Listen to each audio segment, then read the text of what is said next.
یعنی اس رات کا مقصد کیا ہے، اس رات کی اہمیت کیا ہے؟ بسم اللہ الرحمن الرحیم۔ اس رات کے حوالے سے بہت ساری چیزیں ہمارے معاشرے میں مشہور ہیں جن پر عمل بھی کیا جاتا ہے۔ میرا خیال ہے عبادت کے علاوہ سب کچھ ہی ہوتا ہے اس رات میں۔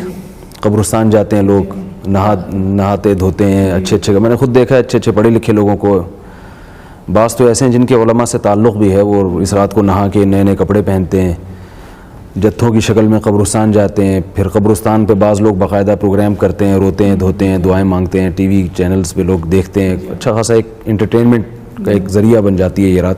حلوے بھی پکائے جاتے ہیں، بھجوائے بھی جاتے ہیں، کھائے بھی جاتے ہیں، چراغاں کیا جاتا ہے۔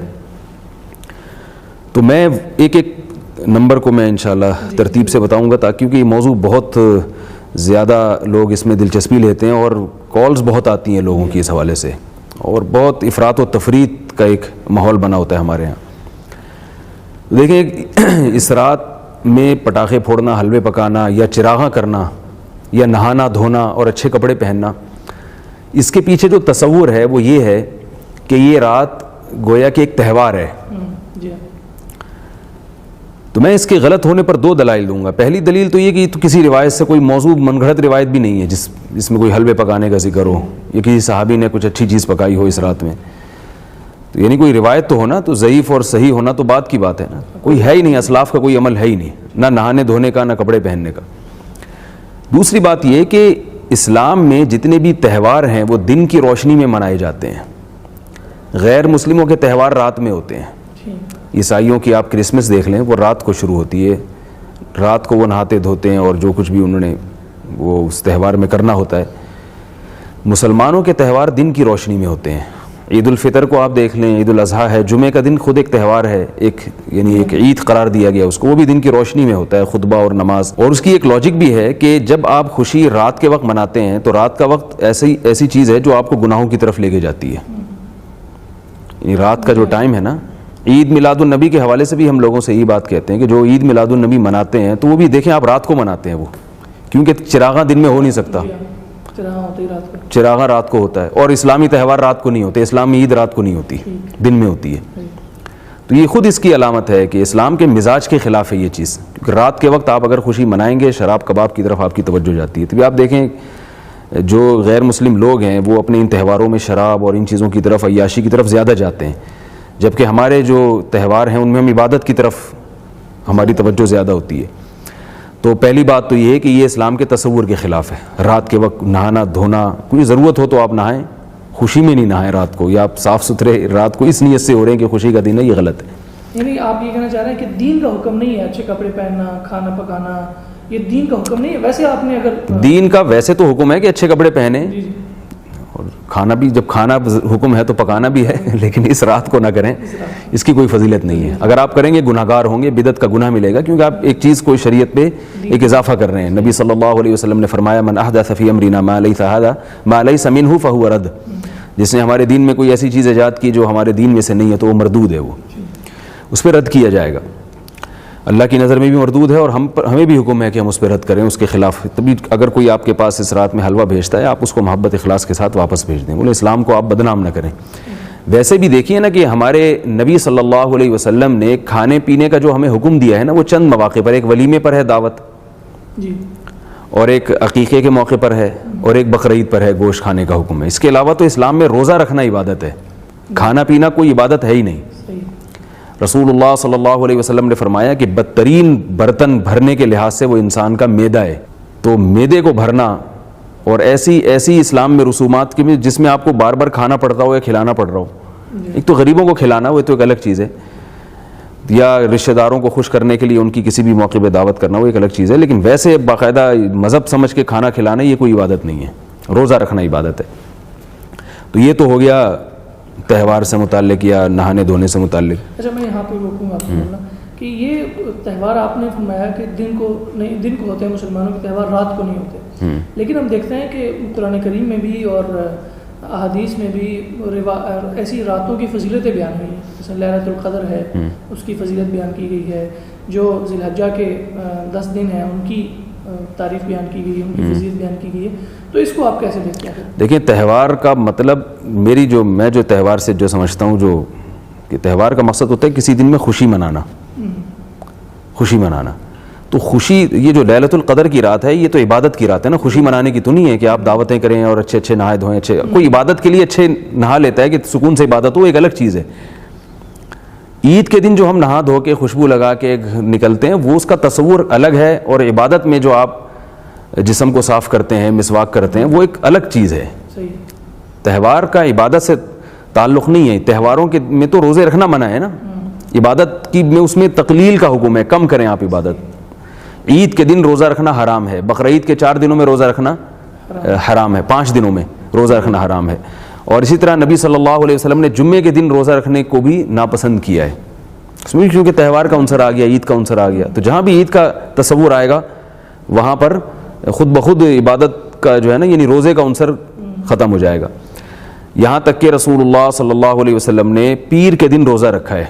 یہاں میں ایک لوگوں کو ایک بات کہتا ہوں کہ اگر آپ صلی اللہ علیہ وسلم کا ولادت کا دن یہ تہوار ہوتا یا اسے باقاعدہ ہمیں سیلیبریٹ کرنے کا حکم ہوتا تو آپ پیر کے دن روزہ نہ رکھتے. روزہ رکھنا اس کی علامت ہے کہ یہ اس کو سیلیبریٹ کرنے کا تصور، کیونکہ جب بھی آپ کو سیلیبریٹ کرتے ہیں تو کھا پی کے کرتے ہیں. آپ کے بیٹے نے امتحان پاس کیا اور آپ لوگوں کو انوائٹ کر رہے ہیں کہ میں بہت خوش ہوں اور اس خوشی میں ہم سب کا روزہ ہوگا. لوگ کہتے ہیں یار خوشی میں تو مٹھائی کی بات ہوتی ہے، کہ کھلانے پلانے کی بات ہوتی ہے، روزہ کے کیا ہوگا. عید منانے کا حکم کب ہے؟ جب روزے ختم ہو جائیں. تو روزہ اور عید یہ جمع نہیں ہو سکتے. تو میں یہاں بھی یہ کہتا ہوں کہ جو یوم پیدائش پہ ہم عید مناتے ہیں تو یہ تو نبی نے اپنی یوم پیدائش پہ تو روزہ رکھ کے اس میں عید کا کانسیپٹ ختم کیا ہے، تہوار کا تصور ختم کیا ہے. تو اس رات میں دوسرا مسئلہ ہوتا ہے قبرستان جانے کا. قبرستان جانے کے بارے میں ہمارے پاس ترمذی کی ایک روایت ہے جو اکثر خطبہ حضرات سے آپ نے بھی سنی ہوگی، لوگ بھی سنتے ہیں، کہ حضرت عائشہ رضی اللہ تعالیٰ عنہ فرماتی ہیں آپ صلی اللہ علیہ وسلم چپکے سے اٹھے اور تشریف لے گئے. حضرت عائشہ کو یہ خیال گزرا کہ کہیں دوسری زوجہ کے پاس تو نہیں جا رہے، تو وہ پیچھے پیچھے چلیں تو آپ نے جنت البقیع میں آپ صلی اللہ علیہ وسلم نے وہاں مردوں کے لیے مغفرت کی دعا کی اور آپ واپس تشریف لے آئے. یہ جو روایت ہے نا یہ سند کے لحاظ سے بہت ضعیف ہے. خود اس حدیث کو نقل کرنے کے بعد امام ترمذی رحمہ اللہ تعالیٰ فرماتے ہیں کہ میں نے امام بخاری سے سنا یضعف هذا الحدیث، وہ اس حدیث کو ضعیف قرار دیا کرتے تھے. اور اس میں ضعف بھی کم درجے کا نہیں ہے، بہت زیادہ ضعف ہے. 2 طرح سے اس میں انقطاع ہے، یعنی کوئی حدیث اگر اس کی سند متصل نہ ہو، اس میں انقطاع آ رہا ہو تو وہ کمزور ہوتی ہے. تو اس میں راوی بھی کمزور ہے اور پھر انقطاع بھی 2 طرح سے ہے. تو اس لیے یہ انتہائی کمزور حدیث ہے. اس کی بنیاد پر آپ کسی عمل کی فضیلت کو نہیں ثابت کر سکتے. یہ جو لوگ کہتے ہیں نا ضعیف حدیث فضائل میں چلتی ہے، تو اس کا صحیح مفہوم یہ ہے اس اصول کا کہ پہلے سے کسی عمل کی صحیح حدیث سے کوئی فضیلت ثابت ہو تو اس کی فضیلت میں پھر ضعیف حدیث بیان کی جا سکتی ہے، یعنی فضیلت کو بڑھانے کے لیے. لیکن ایک چیز پہلے سے کسی صحیح روایت سے ثابت ہی نہیں ہے، اس کو ثابت کرنے کے لیے ضعیف حدیث کا سہارا ہم اگر لیں گے تو پھر تو ہمارا دین کیا بن جائے گا. تو روایات میں تو پتہ نہیں کیا کیا ملتا ہے، جو کمزور موضوع من گھڑت روایتیں ہیں، ضعیف روایتیں ہیں، تو پتہ نہیں کیا کیا ملتا ہے ان میں. تو ایسے تو پورا دین جو ہمارا بدعات کا ایک مجموعہ بن جائے گا. تو پہلے کسی عمل کو ثابت کرنے کے لیے کوئی ٹھوس روایت ہونی چاہیے، کوئی مستند روایت ہونی چاہیے. ہاں ایک دفعہ ایک عمل ثابت ہو گیا تو اس کے فضائل کو 4 چاند لگانے کے لیے یا اس کے فضائل میں اضافہ کرنے کے لیے ضعیف روایتوں کا سہارا لیا جا سکتا ہے. تو قبرستان جانے کے بارے میں پہلی بات کیا ہوئی کہ یہ روایت صحیح نہیں ہے. دوسری بات یہ کہ اگر آپ فرض کر لیں کہ یہ روایت صحیح ہے یا آپ کہیں کہ نہیں ضعیف حدیث فضائل میں چلتی ہے اور آپ اس اصولی پر عمل پیرا ہوں اور آپ کہیں نہیں فضیلت ثابت بھی ہو سکتی ہے ضعیف حدیث سے، تو میں یہ عرض کرتا ہوں کہ نبی صلی اللہ علیہ وسلم نے جو کام کیا صحابہ نے اس میں آپ صلی اللہ علیہ وسلم کو اگر فالو نہیں کیا تو یہ خود ایک اصول ہے کہ یہ چیز نبی صلی اللہ علیہ وسلم کی خصوصیت تھی. جیسے حدیث میں آتا ہے کہ صحیح حدیث ہے کہ 2 شخص کو عذاب قبر ہو رہا تھا، آپ صلی اللہ علیہ وسلم نے ایک شاخ لگا دی قبر کے کنارے پر اور فرمایا کہ جب تک یہ شاخ تر رہے گی ان کو قبر کا عذاب نہیں ہوگا. لیکن قبر کے عذاب کو ختم کرنے کے لیے ہم دیکھتے ہیں کہ اسلاف میں یہ عمل نہیں تھا، صحابہ کرام میں یہ عمل نہیں تھا کہ وہ شاخ لگایا کرتے تھے قبر کے کنارے پر، کہیں بھی نہیں ہے. کیا اس سے کیا معلوم ہوتا ہے کہ یہ نبی صلی اللہ علیہ وسلم کے ساتھ خاص تھا. مشرکین مکہ صحابہ کرام کے بارے میں یہ طعنہ دیا کرتے تھے کہ لو کان خیرا ما سبقونا الیہ، اگر اسلام میں کوئی خیر ہوتی تو یہ لوگ ہم پہ پہل نہ کرتے. ظاہر غلط کہتے تھے، تو ہم اس کو بالکل الٹ کر دیتے ہیں. لو کان خیرا لسبقونا الیہ، اس رات قبرستان جانے میں اگر کوئی خیر ہوتی، وہ تو کہتے تھے لا سبقونا، صحابہ سبقت نہیں کرتے، ہم کہتے ہیں لسبقونا، یقیناً سبقت کرتے وہ. تو اس رات میں اگر قبرستان جانا سنت ہوتا تو حضرت ابو بکر تو جاتے، حضرت عمر جاتے، حضرت علی جاتے، حضرت عثمان جاتے، اور یہ صحابہ کرام کی ایک جماعت ہوتی جو جاتی، کوئی بھی نہیں گیا. تو اگر اس کو صحیح مان لیا جائے تو یہ نبی صلی اللہ علیہ وسلم کی خصوصیت ہوگی. تیسری بات، اس رات رسول اللہ صلی اللہ علیہ وسلم اگر قبرستان گئے ہیں مان لیں، تو دیکھیں نبی صلی اللہ علیہ وسلم نے جو عمل جن کیفیات کے ساتھ کیا، اس عمل کا انہی کیفیات کے ساتھ کرنا سنت ہوگا. اس میں اپنی طرف سے آپ اضافہ کریں گے تو وہی سنت بدعت بن جائے گی. اب ہم دیکھتے ہیں کہ نبی صلی اللہ علیہ وسلم سے مان لیا جائے، فرض کر لیا جائے کہ قبرستان گئے ہیں تو پوری زندگی میں ایک دفعہ گئے ہیں، اور یہاں پبلک ہر سال جاتی ہے، تو آپ پوری زندگی میں ایک دفعہ چلے ہیں، ہر سال جا رہی ہے. چوتھی بات یہ کہ نبی صلی اللہ علیہ وسلم اگر زندگی میں ایک بار گئے ہیں تو چپکے سے گئے ہیں. حضرت عائشہ کو بھی علم نہیں ہوا تھا، حضرت عائشہ کو بھی، جو حدیث کے الفاظ ہیں، آپ صلی اللہ علیہ وسلم چپکے سے گئے اور رات کے اندھیرے میں مغفرت کی دعا کر کے واپس آ گئے. ہمارے ہاں چپکے سے نہیں جاتے، پورے جتھوں کی شکل میں نہا دھو کے خوشبو لگا کے، مرد حضرات بھی اور خواتین کی بھی ایک بڑی تعداد پہنچی ہوئی ہوتی ہے. اور یہ کون سی حدیث ہے بھائی؟ یہ تو نہ کسی ضعیف ہے نہ کسی صحیح حدیث ہے. تو میں لوگوں سے کہتا ہوں کسی کے پاس دل گردہ ہے تو کسی ایسے قبرستان میں جہاں کوئی بھی نہ ہو، رات کے 2 بجے آپ چپکے سے جائیں، اور آپ میں اگر اتنا دل ہے کہ زندہ واپس آ جائیں تو صبح آ کے اپنا یہ قصہ لوگوں کو بتا دیں.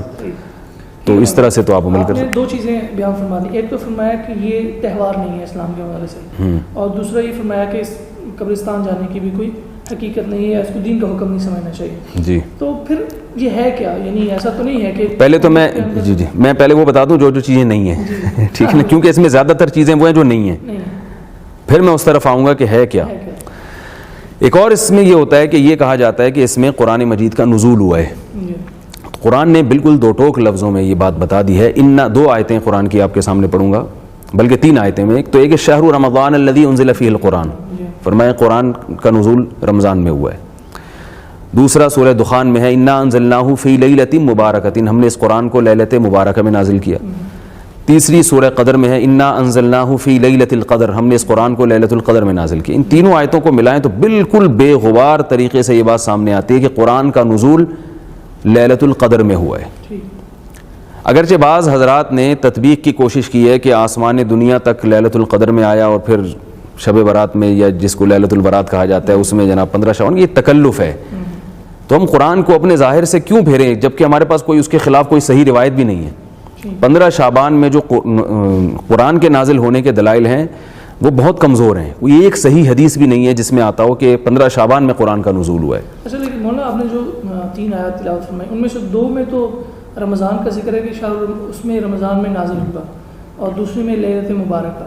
یعنی اس میں ایسا ذکر تو نہیں ہے کہ کہیں منع کیا گیا، یہ کہا گیا کہ شب برات میں نازل نہیں ہوا. جس طرح قرآن باقی پوری 23 سالہ زندگی میں نازل ہوا ہے تو ممکن ہے شب برات میں بھی نازل. دیکھیں، آپ کہتے ہیں کہ آپ کسی شخص کے آنے کی ڈیٹ بتا دیتے ہیں کہ وہ فلاں شخص میرے پاس 3:05 پہ آیا. جی. تو اب آپ یہ اشکال کریں کہ اس میں یہ تو نہیں ہے کہ 4:06 پہ نہیں آیا. تو بھائی جب 3:05 پہ آیا تو اس کا مطلب 4:06 پہ نہیں آیا وہ. تو جب اللہ تعالیٰ بتا رہے ہیں کہ اس رات میں نازل ہوا تو اس کا مطلب ہے کہ اس رات کے علاوہ میں نازل نہیں ہوا. ہاں، یہ جو آپ کا سوال ہے کہ 23 سال میں تو تدریجاً نازل ہوا ہے، تو وہ جو تدریجاً جو نازل ہوا ہے نا، وہ تو پھر اس رات کی کیا خصوصیت ہے؟ وہ تو اور بہت ساری راتیں ہیں جن میں ہوا، بہت سارے دن ہیں جن میں ہوا، بہت سارے مکان ہیں، علاقے ہیں جن میں ہوا نازل. تو پھر اس کی کیا فضیلت ہو گئی؟ وہ تو کبھی آپ صلی اللہ علیہ وسلم کو کچھ آیتیں مدینہ میں نازل ہوئیں، کچھ مکہ میں نازل ہوئیں، کچھ طائف میں نازل ہوئیں، تو وہ تو ہو ہی رہی ہیں. اس کی کیا فضیلت ہوئی؟ یہاں نزول سے مراد یہ ہے کہ نزول کی ابتدا کب ہوئی ہے یا آسمان دنیا پر کب آیا، تو وہ لیلۃ القدر میں آیا ہے، وہ لیلۃ البراء میں نہیں آیا. ایک اور اس میں یہ کہا جاتا ہے کہ تقدیر کے فیصلے کیے جاتے ہیں، تو یہ بھی قرآن میں بہت واضح اللہ نے بیان کر دیا. انا انزلناہ فی لیلۃ القدر، قدر کی رات، قدر کہتے ہیں اندازہ ٹھہرانے کو، تقدیر یہ قدر ہی سے تو نکلا ہے. اور تنزل الملائکۃ والروح فیہا باذن ربہم من کل امر، اللہ فرماتے ہیں اس میں فرشتے اللہ کی طرف سے ہر قسم کے فیصلے لے کے نازل ہوتے ہیں. سورۃ دخان میں بھی اللہ نے فرمایا فیہا یفرق کل امر حکیم، وہ رات جس میں قرآن نازل ہوا اس میں تمام حکمت والے فیصلے کر دیے جاتے ہیں. تو اللہ تعالیٰ نزول قرآن کی رات میں یہ سارے فیصلے کرتے ہیں تقدیر کے. اور نزول قرآن کی رات کون سی ہے؟ قرآن نے صاف بتا دیا وہ لیلۃ القدر ہے. تو معلوم یہ ہوا کہ وہ فیصلے بھی لیلۃ القدر میں ہوتے ہیں, اس کا بھی لیلۃ البراءت سے کوئی تعلق نہیں ہے. اس بارے میں روایات اس پائے کی نہیں ہے کہ وہ قرآن کا مقابلہ کر سکیں, کمزور روایتیں اور موضوع من گھڑت روایتیں. تو یہ جو ہے نا تقدیر کا معاملہ یہ بھی اس کا ہے, اعمال پیش ہونے کا, یہ بھی لیلۃ القدر کا ہے. علامہ ابن تیمیہ رحمہ اللہ تعالیٰ نے یہ بات لکھی ہے کہ روافض نے لیلۃ القدر کی اہمیت کو گھٹانے کے لیے اس رات کے فضائل کو میں غلو سے کام لیا ہے. یعنی جو چیزیں لیلۃ القدر سے متعلق تھیں وہ یہاں پھر دی ہیں. ایک اور چیز اس بارے میں بتائی جاتی ہے اگلے دن کا روزہ. تو اگلے دن کا روزہ بھی کسی صحیح حدیث سے ثابت نہیں ہے. ابن ماجہ کی ایک روایت ہے, وہ بھی سند کے لحاظ سے بہت کمزور ہے. تو وہی بات میں دوبارہ دہراؤں گا کہ فضیلت میں کسی عمل کی کو ثابت کرنا تو درست نہیں ہے. پہلے سے ثابت شدہ کوئی عمل ہو تو اس کی فضیلت میں ضعیف حدیث بیان کی جا سکتی ہے. ضعیف حدیث سے کوئی چیز ثابت نہیں ہوتی. تو 15 شعبان کا روزہ اس کا اسلاف میں ہمیں نہیں ملتا, کوئی کسی مستند روایت میں کوئی تذکرہ ہو کوئی, اور ابن ماجہ کی اس روایت کے علاوہ بھی کہیں ہمیں کوئی روایت نہیں ملتی. اور محدثین کے ایک اصول ہے کل ما تفرد به ابن ماجہ فهو ضعیف. خود ابن ماجہ حدیث کی ایسی کتاب ہے کہ بعض محدثین کی یہ تصریح ہے کہ صرف ابن ماجہ میں اگر روایت ہو اور کہیں نہ ہو, غالب امکان ہے کہ وہ روایت کمزور ہوگی. البتہ یہ ضرور ہے کہ ایام 20 کے روزے وہ سنت ہیں. ہر مہینے کی رمضان کی ہر مہینے کی اسلامی تاریخ کی 13, 14 اور 15 تاریخ کے روزے رکھنا یہ سنت ہے. تو اس لیے علماء کہتے ہیں کہ اگر کوئی پہلے سے روزے رکھتے چلا آ رہا ہے ایام 20 کے روزے, تو وہ ان شعبان میں بھی رکھ لے, اور اگر پہلے سے نہیں رکھ رہا تو خاص 15 تاریخ کا روزہ رکھنا پھر یہ غلط عمل ہوگا, اس سے اجتناب کرنا چاہیے. اچھا مولانا, یہ ساری چیزیں تو آپ نے وہ بیان فرما دی کہ جن کا اسلام میں کوئی تصور نہیں ہے یا اس رات کے حوالے سے ان کا کوئی تعلق نہیں ہے. اب میں چاہوں گا تو پھر یعنی ایسا تو نہیں ہے کہ پوری قوم اس کو ایک لیلۃ البراءت کے نام سے یاد کر رہی ہے, لوگ اکٹھے ہو رہے ہیں, تو کچھ حقیقت ہاں رہا مسئلہ ہے کہ رات کی فضیلت. تو رات کی فضیلت میں ایک حقیقت یہ ہے کہ کوئی بھی صحیح حدیث نہیں ہے, ایک بھی روایت ایسی نہیں ہے جو بے غبار ہو. لیکن روایات کثرت سے بہت ہیں, اگرچہ ضعیف روایات ہیں, کچھ تو موضوع من گھڑت روایتیں ہم ان کو نکال دیتے ہیں, کچھ ضعیف روایتیں. تو محدثین کا ایک اصول ہے کہ اگر ضعیف روایتیں جو بالکل ہی بہت زیادہ جن میں ذوف نہ ہو, ان کی کثرت اگر ہوگی تو وہ روایت درجہ حسن تک پہنچ جائے گی, اور حسن حدیث بھی مقبول ہوتی ہے. تو ایک تو اس وجہ سے اس کی فضیلت میں جان پڑ جاتی ہے کہ روایات کثرت سے ہیں. دوسرا, بعض ائمہ سے اس کی فضیلت منقول ہے جو مجتہدین تھے, جیسے امام شافعی رحمہ اللہ تعالیٰ, تو ان سے اس کی فضیلت منقول ہے. تو اس لیے یہ کہنا کہ بالکل اس کی سرے سے کوئی فضیلت ہی نہیں ہے, یہ بات ذرا کمزور ہے. البتہ میں یہ حقیقت آپ کے سامنے ضرور بتاؤں گا کہ اس کی فضیلت پر علماء کا اتفاق نہیں ہے. یعنی دونوں طرف علماء ہیں, اگرچہ جمہور اس کی فضیلت کے قائل ہیں, لیکن بعض ایسے علماء بھی ہیں جن کا اس امت میں بڑا مقام تھا, انہوں نے اس کی فضیلت کا بالکل ہی انکار کیا ہے. مگر بہرحال جمہور کا مذہب اس میں دلائل کے لحاظ سے قوی ہے, کیونکہ روایات کی کثرت درجہ حسن تک پہنچا دیتی ہے, اور یہ محدثین کا ایک اصول ہے, اور اس کا بلا وجہ انکار کرنا یہ درست نہیں ہے. لیکن ایک اہم بات یہ کہ یہ بھی یاد رکھیں کہ دو طرح کی روایات ہیں, جن میں ایک میں تو اس روایت کی فضیلت وارد ہوئی ہے, اور ایک میں عبادت کی فضیلت وارد ہوئی ہے. تو یہ خوب ذہن میں اچھی طرح سمجھ لینا چاہیے کہ کسی دن یا کسی رات کی فضیلت سے اس میں عبادت کی فضیلت ثابت نہیں ہوتی. عبادت کی فضیلت کے لیے الگ سے دلائل چاہیے ہوتے ہیں. جمعے کی رات کی فضیلت ہے کیونکہ جمعے کا دن مقدس ہے, لیکن اس میں عبادت کی فضیلت نہیں ہے. آپ صلی اللہ علیہ وسلم نے فرمایا لا تختصوا لیلۃ الجمعۃ بصلاۃ ولا یوم الجمعۃ بصیام. جمعے کی رات کو نماز کے ساتھ خاص مت کرو, یعنی کوئی اضافی فضیلت نہیں ہے جمعے کی رات میں. حالانکہ جمعے کی رات فضیلت والی رات ہے, کیونکہ جمعے کا دن, رات تو دن کے تابع ہوتی ہے نا, جب جمعے کا دن بڑا ہے تو رات کیوں بڑی نہیں ہوگی. تو 15 شعبان کی رات کے جو فضائل احادیث میں وارد ہوئے ہیں, جن احادیث میں صرف فضائل وارد ہوئے ہیں, تو ان احادیث سے یہ ثابت نہیں ہوتا کہ اس میں عبادت کی بھی فضیلت ہے. عبادت کی فضیلت ان روایات سے ہوگی جن میں الگ سے عبادت کی فضیلت ہے, جو کہ جمہور کا مذہب ہے کہ عبادت کی الگ سے فضیلت ہے اس رات میں. تو وہ روایتیں کیا ہیں, چونکہ میں بھی زیادہ ڈیٹیل میں نہیں جاتا, تو میں تھوڑی خلاصہ بیان کر رہا ہوں اس رات کی اہمیت کے بارے میں. اچھا, یعنی رات کی فضیلت تو جیسے آپ نے تھوڑا سا واضح بھی کیا, اس کو میں چاہوں گا تھوڑا سا آپ واضح کر دیں.